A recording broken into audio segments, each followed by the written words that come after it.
It's a survey job. Just chopper them in and out.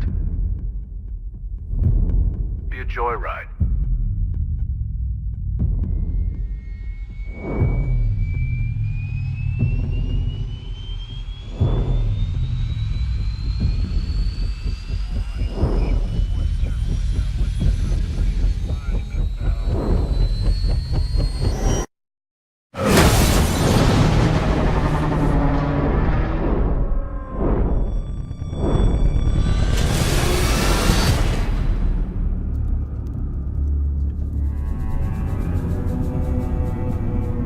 You are going to tell me everything I don't know, or I'm going to blow your head off.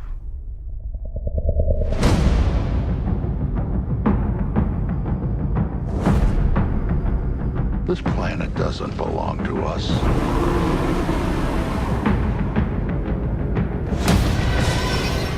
Ancient species owned this Earth long before mankind. I spent 30 years trying to prove the truth. Monsters exist. You don't go into someone's house unless you're picking a fight.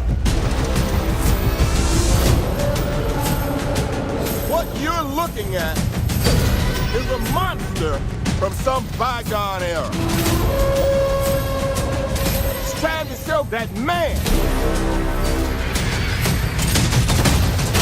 is dead.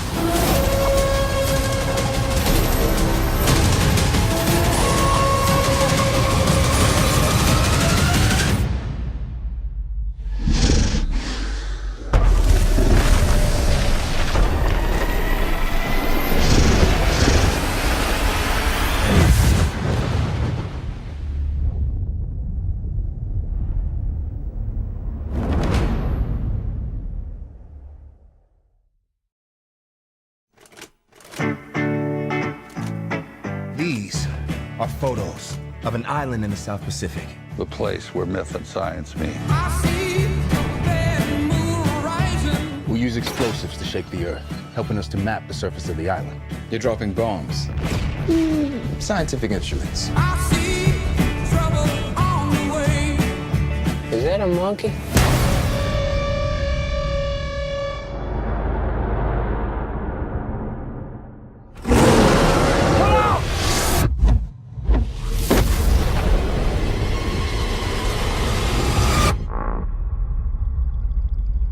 Magnificent. You knew that thing was out here? I'm sorry for your men, Colonel. But if you want to make their sacrifice worthwhile, hit us home with proof. Monsters exist. Whoa. Your friend there can put that down. What the hell is this place? That's Kong. He's king around here. Kong's a pretty good king. Keeps to himself mostly. But you don't go into someone's house and start dropping bombs unless you're picking a fight. Kong's god on the island, but the devils live below us. And what are they called? I call them skull crawlers. Why? Never said that name out loud before. It sounds stupid now that I say it. Just, you call them whatever you want.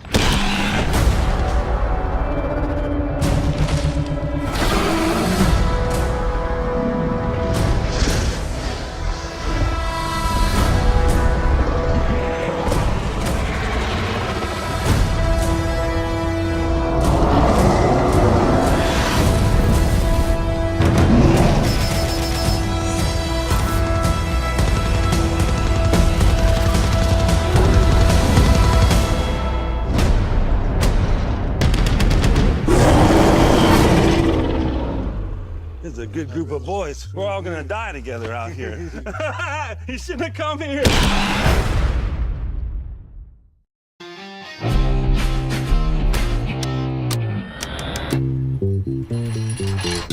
An uncharted island. Let me list all the ways you're gonna die. Rain, heat, disease-carrying flies, and we haven't started on the things that want to eat you alive. We'll double them. Plus a bonus if we make it back. If? In this dirty old part of the city where the sun refused to shine. Is that a monkey?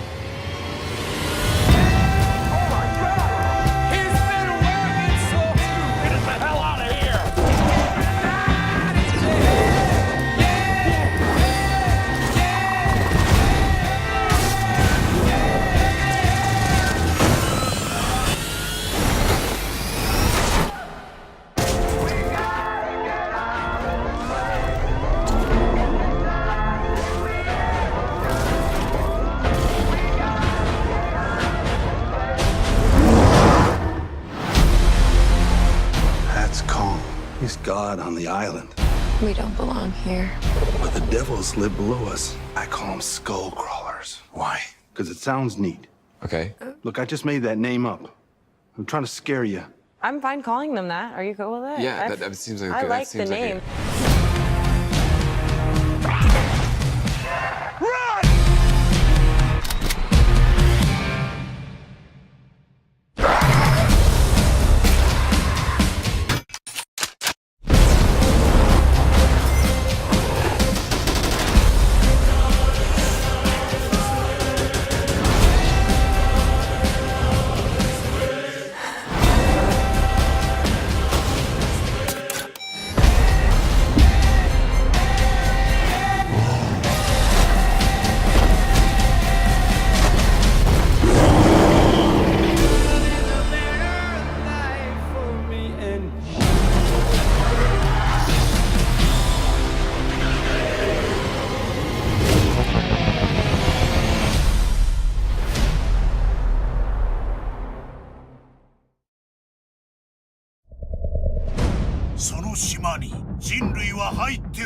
This is a satellite photo of an uncharted island in the South Pacific.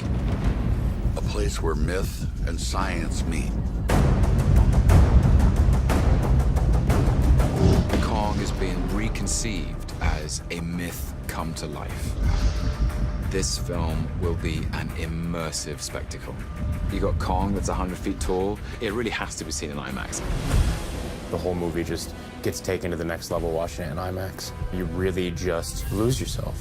What the hell is this place? It tells this incredible story of man versus nature. You came here looking for a tracker. Who or what am I tracking? I've been looking for this island for years. Get us home with proof. Monsters exist. The island isn't just a place that looks specifically like one thing. As you continue to travel through it, you see the variations. It's never been touched. You don't know what to expect. Like any natural jungle, there are predators.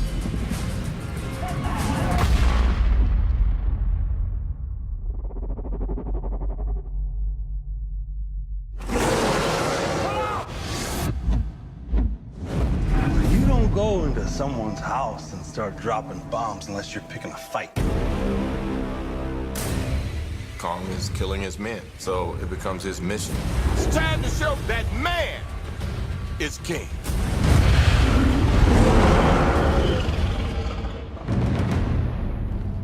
He's not an animal, he's not a beast, he's a being. And it's just something that we don't understand yet. Magnificent. He is truly monstrous in size and scale and scope. When people step foot on this island, their first visceral response is to look at that thing and say, that's a god. That's the big one. I hope the film inspires wonder and awe. Kong Skull Island takes you to a different world where things are beautiful and terrifying all at the same time. It's IMAX and it's 3D, it's huge, and we're talking about one of the greatest myths of all time. Run!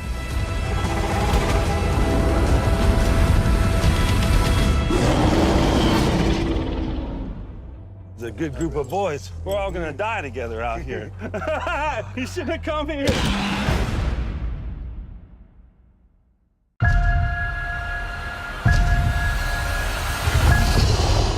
Look at that.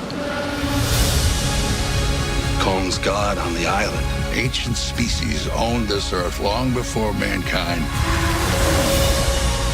We're going to bring that ape down. We don't belong here. We're going to save Kong. Kong Skull Island, rated PG-13. Experience it in IMAX March 10th. This island is notorious for the number of ships and planes that have gone missing. The 1954 nuclear tests weren't tests. They were trying to kill something. That's Kong. He's king around here. It's time to show that man is king. Run! Kong Skull Island, rated PG-13. Experience it in IMAX March 10th. What you're looking at is a monster from some bygone era. Send the cavalry. I am the cavalry. It's time to show that man is king. Run! You shouldn't have come here.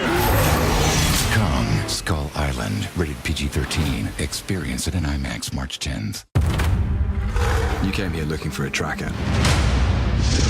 Who or what am I tracking?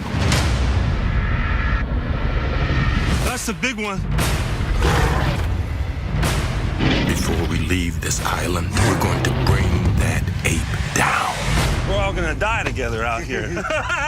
You shouldn't have come here. Kong Skull Island, rated PG-13. Experience it in IMAX March 10th. An uncharted island. Let me list all the ways you're gonna die. Rain, heat, and the things that want to eat you alive. You shouldn't have come here. Kong Skull Island, rated PG-13. Our expedition takes us to a place man has avoided for centuries. The geological mapping mission with armed support? Camera's way more dangerous than a gun. Is that a monkey? Run!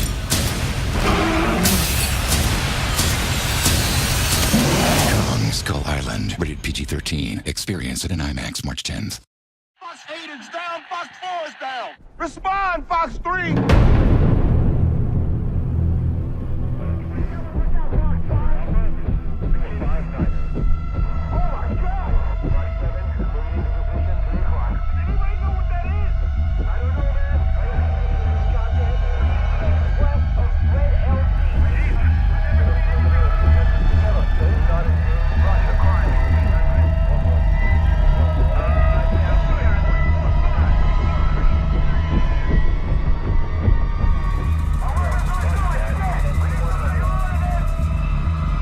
Is that a monkey? What the hell is that? Somebody talk to me, man. Turn right heading 250. Contact authority. Fox leader to Fox group. On the perimeter. Ready gun in position. Kill that thing. Let's break it out. Fox leader to Fox group. Fire and kill!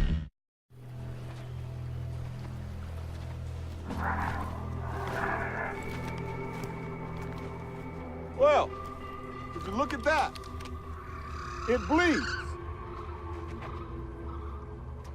We did that. We hook up with Chapman, there's enough munitions on that down sea stallion to finish the job.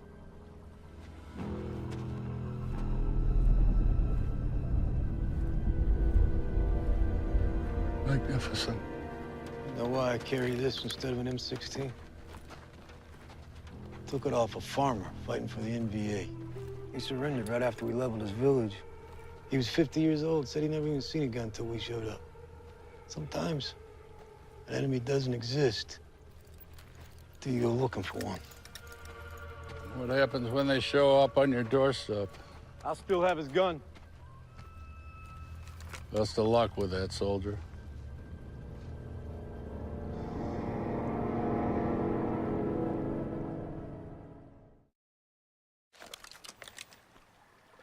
You are going to tell me everything I don't know, or I'm going to blow your head off. Monsters exist. Yesterday, I was a crackpot.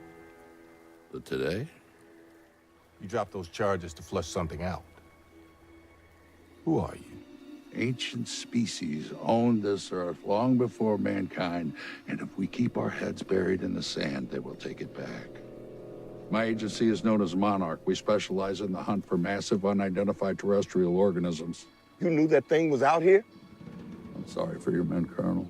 I truly am. Get us home with proof, so we can send the cavalry.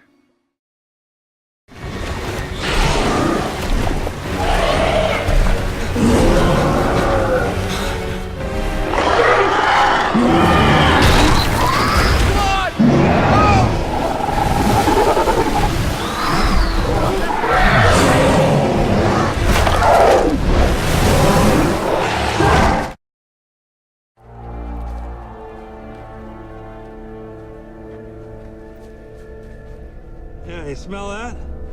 That's death.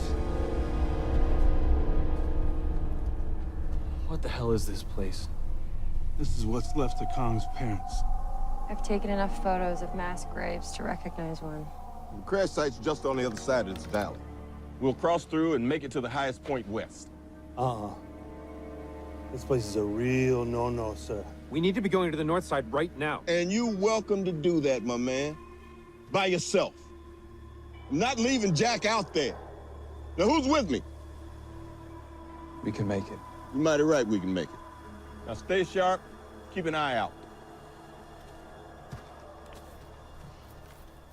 I've only been here 28 years. What do I know? Our expedition takes us to a place man has avoided for centuries. The geological mapping mission with armed support? Camera's way more dangerous than a gun. Is that a monkey?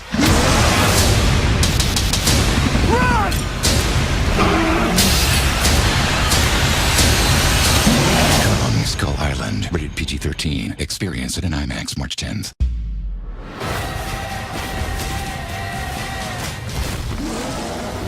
It's been more than 8 decades since Kong has been unleashed, and Yeah. for some reason, he's still super cool. How does that come? I don't know if I'd describe him as super cool. He's super cool to me, but I think the reason he's been around for 8 decades is because you and I sitting here right now, everybody in this room, everyone in a classroom, on a subway, at work, whatever, we all are sort of bound by a very, I think, human feeling of feeling like we are misunderstood. I've always loved the great apes. I wanted a chimpanzee when I was a kid. You did? Yeah, I was convinced I was going to get one too, and then, You of course, didn't? now you see the stories about what happens when chimpanzees get strong enough to, So have your parents opinions. made the right decision back then. You know, I think that he's just this enigma that we keep wanting to return back to because he reminds us of ourselves, of the part of us that wants to control and dominate, and then the other part of us that wants to create more peace and unify. You know, everybody's got this, thing about gorillas and being big and dangerous and whatever, and then you take a huge, giant gorilla, it creates more fear. But, there's also the soft-hearted side of him that we've seen with Fay Wray or some other beautiful woman in his hand, and they see the love in his eyes, and they go, oh, he's so sweet. So there's that, and then guys always have the, can I conquer him, can I get away from him, so we continue the fantasy.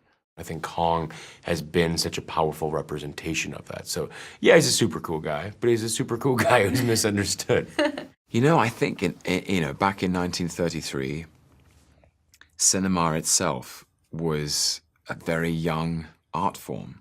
It was, and so for audiences to see a huge creature on the silver screen was so exciting because the silver screen itself was new. And I think he's lasted this long because he represents something about the natural world that is wild and terrifying and noble that we as human beings don't fully understand. And we need that. We need mystery because we share this planet with so much, such a variety of life. And I think it's good for us to feel like we're not the only people on Earth, you know, or not the only creatures anyway.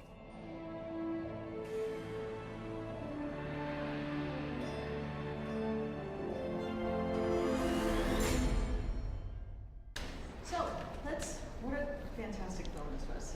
Let's start with your character. Tell us a little bit about him. So, I play Captain James Conrad, who is a former British SAS officer, a Special Forces tracker, a specialist in reconnaissance and the recovery of lost soldiers. At the beginning of the film, you find him a little lost, a man who's seen a lot of action at war, and you sense that he's without a purpose. And he takes a commission to join an expedition to this undiscovered island in the South Pacific. And he goes on a journey from cynicism to enlightenment. And his experience on the island is an awakening, a reawakening of wonder and of humility, I think. And regarding this island, speaking of this island, how would you describe Skull Island? Skull Island is a mysterious landmass, a wilderness untouched by humankind, where evolution has developed at an accelerated rate. Everything is bigger, everything is more colorful. Predators, pacifists, plant life.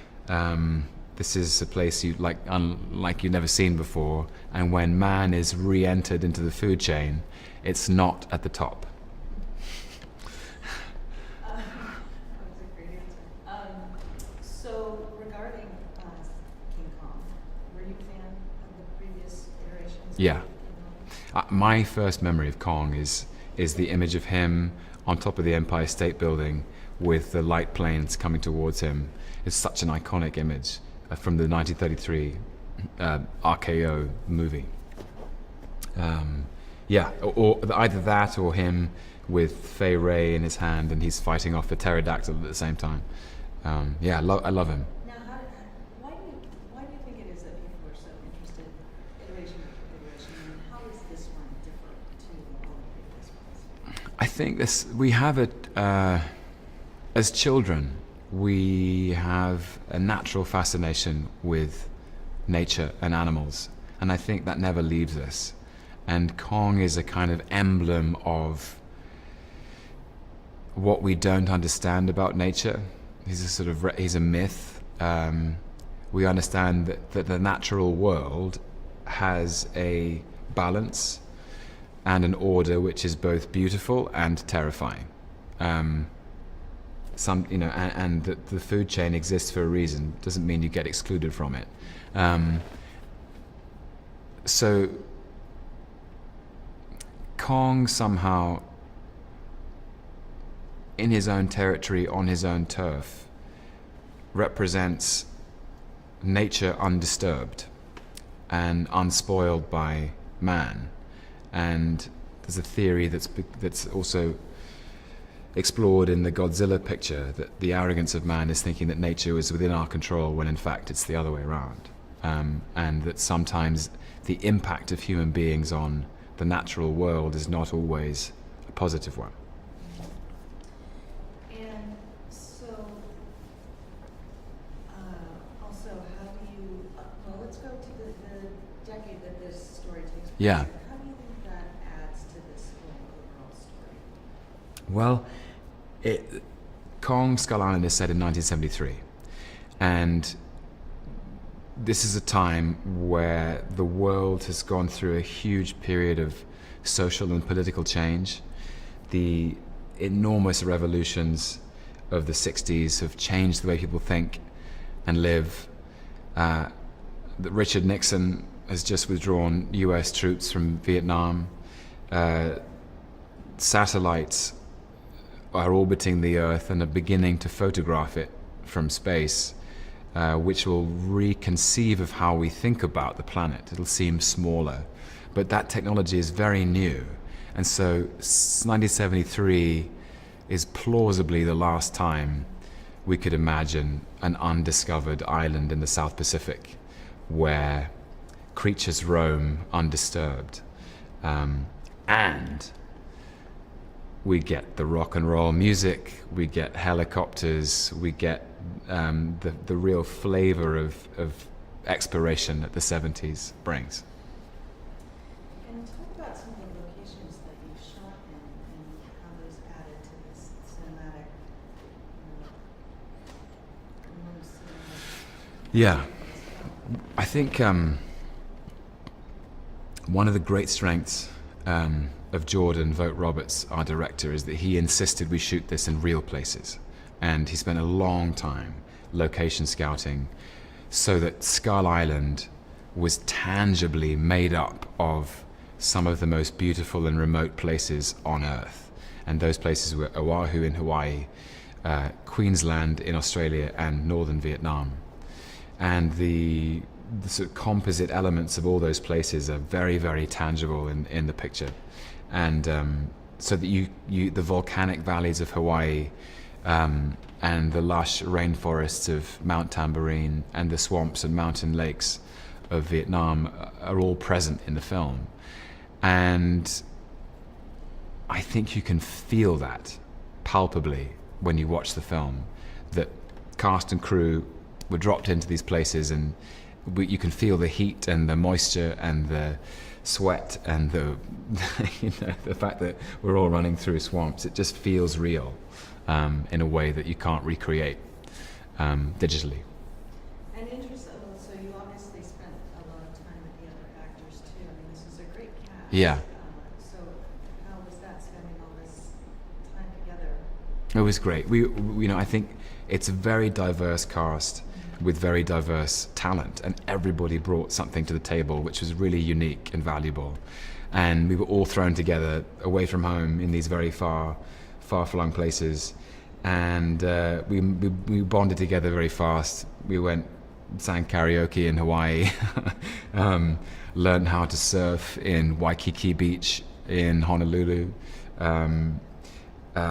went go-karting, we had barbecues, we went and got street food in Hanoi.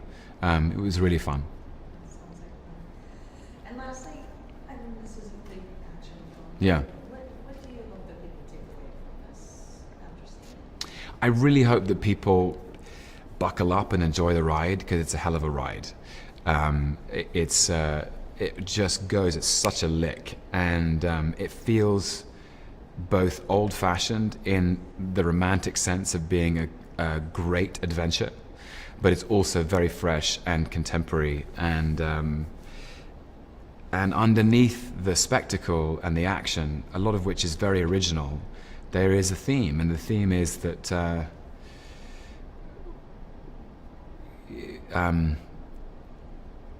I think human beings have yet to find a balance in their relationship with the natural world, and that we have to be careful that we don't we live on this beautiful planet, and we have to be protective of that, and to let it be. Excellent. Thank you so much. So, great film. Awesome. So much fun. Thank you. It is. It's fantastic. Tell us a little bit about your character. Sure. I play Mason Weaver. She is a self-proclaimed anti-war photographer, and she is not afraid to do whatever it takes to get the shot. And in this case, it means that she's willing to sneak on to this secret mission and figure out what's going on Skull Island. Now, why do you think it is that people are constantly interested in the King Kong story, iteration after iteration? What interests them so much? Well, I think it's because it taps into our own human nature. We've got two sides of us, and there's one that really wants to control and dominate and wants to be like the most important and most powerful. And then there's another part of us that knows that we need to work with compassion and kindness, and that we don't need to use so much force in order for us to unite. And what do you think, how is this one different from previous iterations? Well, the cool thing about this movie is that it's a lot different. I mean, first of all, Kong is, I think, 5 times bigger. He's absolutely massive. It takes place in a completely different period of time. It's the 70s. We've got the Vietnam War as part of the backdrop, and a whole new set of characters that are completely different from the other ones. And talking about these characters, you've got a great ensemble cast there. And can you talk a little bit about, did you spend a lot of time with them? And I know that you can also talk about the locations too that you shot at. So Mm-hmm. can you talk a little bit about that? Yeah, we shot in Australia, Hawaii, and Vietnam, and like really deep, secluded parts to try and get the feel of what it's like to be in land that's been untouched by man.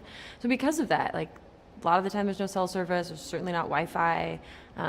It was too far away to go back to your trailer between setups. So we were all kind of just together in a tent outside in the jungle for, I don't know, 10 hours a day. So you become very close.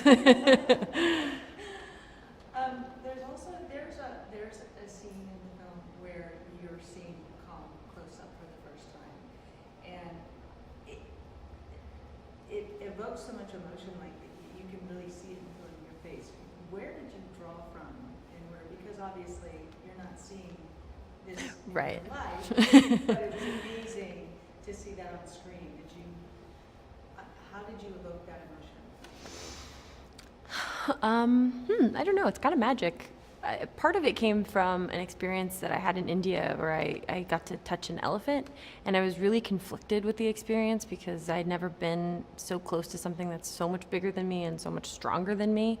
And so I kept kind of feeling this push and pull where I'd get close to it and then I'd take a step back, and I was sort of laughing and crying. And for me, what was so powerful about it was that here is this creature that could very easily hurt me, but it doesn't, because there's just this deep gentleness mixed in with all of that strength. So I imagined that that was sort of similar to what it would be like to have this FaceTime with Kong. That's amazing. And what do you hope that people take away from this film? I don't know what I hope people take away. I just think that the film, it asks some really great questions of us, of what's important to us, what are we willing to risk our life for, how do we want to handle the untouched land on our planet, how do we want to protect the vulnerable, and I think that this movie does it in a really fun way.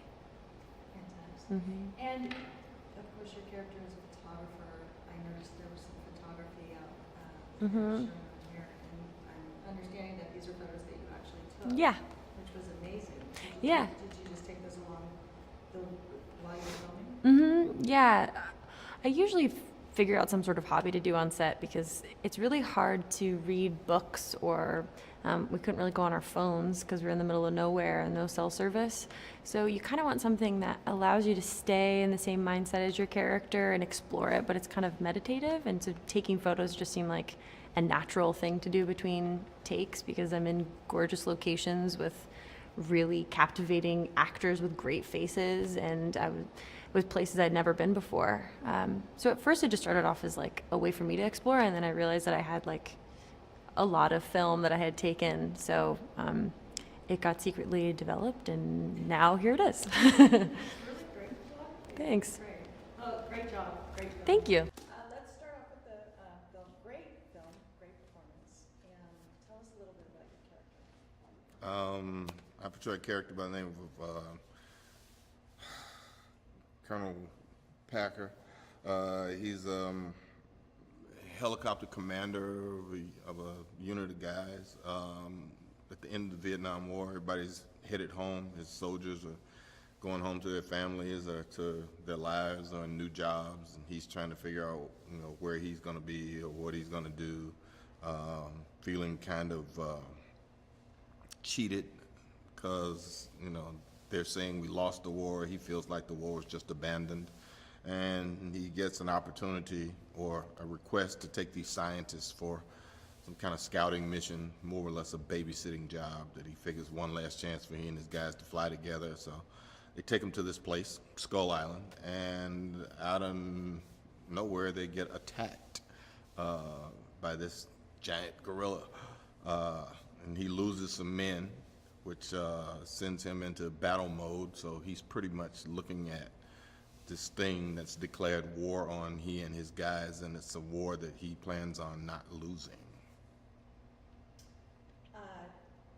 So, Kong, what do you think it is about King Kong that keeps people coming back iteration after iteration? What is the fascination? Well, I think it feels familiar to him. I guess most people at some point in their lives have seen the black and white 1933 version, which is sort of like the first time you had something that was familiar but not familiar. You know, everybody knows what a gorilla is, but nobody imagined a gorilla that large. I guess for some people, you know, like me when I was a kid, I just assumed when gorillas grew up, they grew up to be that big. So the reality of that is, you know, kind of acceptable for a lot of people in a way, you know, that they can grow that big and climb a building and knock airplanes out of the air.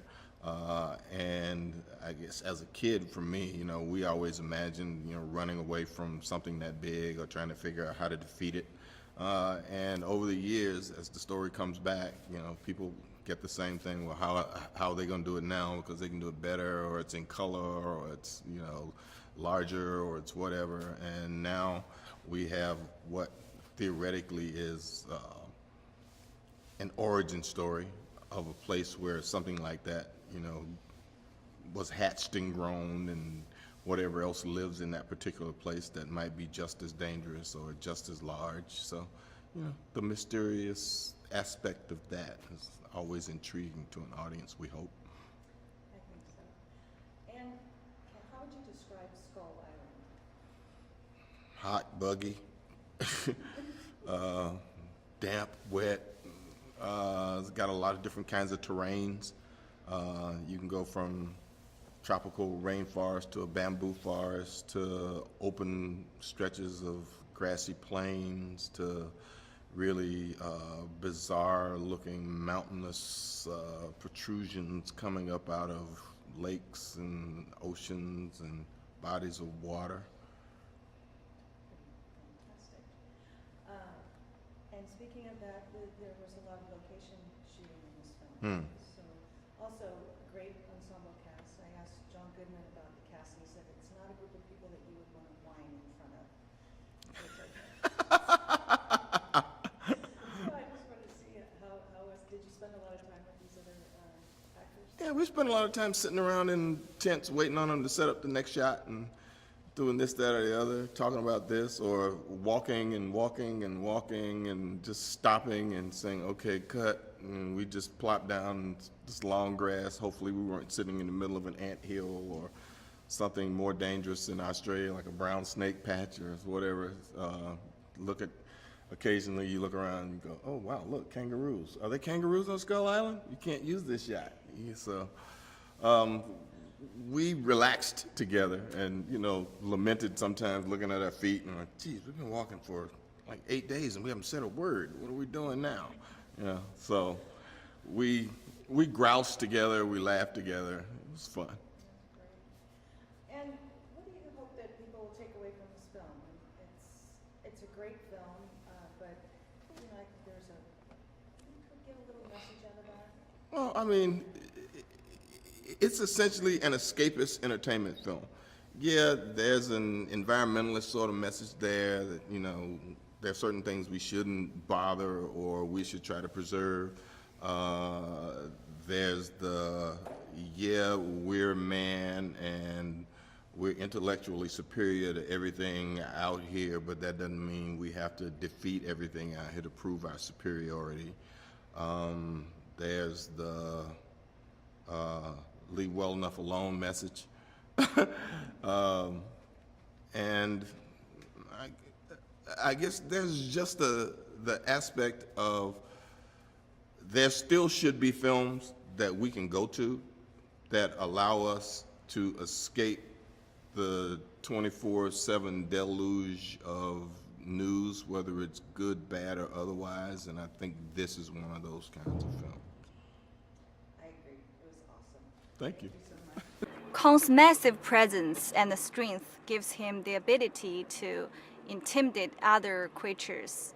Despite his large size, his tenderness and goodness allows him to feel and connect with humans. This alone makes him so likable and makes him as popular as he is today. We have saying in China, don't judge anyone by their appearance. True beauty lies within. This also relates Kong's situation. I play a character named San in this film. She's a biologist who has a firm pursuit for the truth in her own field. She looks very innocent and delicate on the outside, but in fact, she's really independent, knowledgeable, and determined. As a scientist, I think she's really devoted, and she knows a lot more than others in the group about all the creatures on Skull Island, including King Kong. This has been the most ever traveled for one film. We started in Hawaii and then Australia, and we'll finish off in Vietnam. We've been to so many beautiful locations in each of these countries. Hawaii was tough because of the unpredictable rain. Australia, on the other hand, presented so many little creatures of its own on set.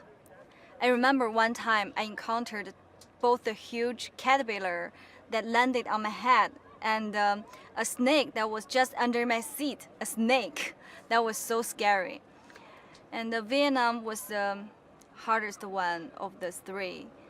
But what I can say is all locations have extraordinary views and beautiful landscapes.